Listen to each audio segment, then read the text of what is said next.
Hey, what's up, guys? Welcome to the Bible Study Minute. Today we're taking a look at Genesis chapter 41. And Genesis chapter 41 happens 2 years after the events in chapter 40 where Joseph interprets the dreams of the cupbearer and the baker.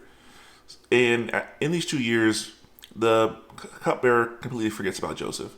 And it wasn't until Pharaoh has a dream that his magicians are unable to interpret that the cupbearer finally remembers Joseph and admits his error. He's like, yeah, 2 years ago, I was thrown in the prison and we dreamed a dream both on the same night. We were given an interpretation. It happened just the way that he said it was going to happen.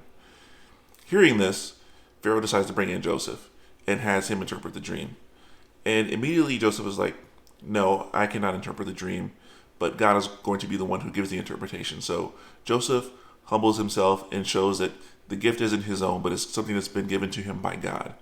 And of course, he interprets the dream, lets him know that there's going to be 7 years of abundance, 7 years of famine, and that Pharaoh needs to find someone wise and capable to oversee this time so that the entire nation doesn't just die of starvation.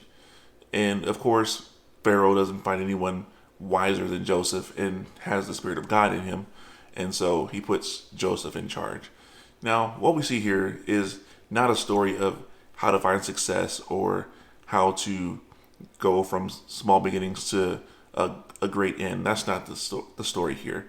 What we see here is God working in the midst of Joseph's life, eventually to what we're going to see, him preserving the promise that he made to Abraham.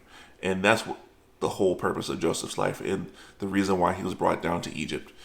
But what we also see is Joseph as someone who acknowledges God and acknowledges his own inability and God's ability in his life. And that's what we need to do. We need to acknowledge the gifts that God has given us and recognize that they are indeed God-given and trusting God to enable us to use those gifts when the appropriate times come. So that's all I got for now. And until next time, grace and peace.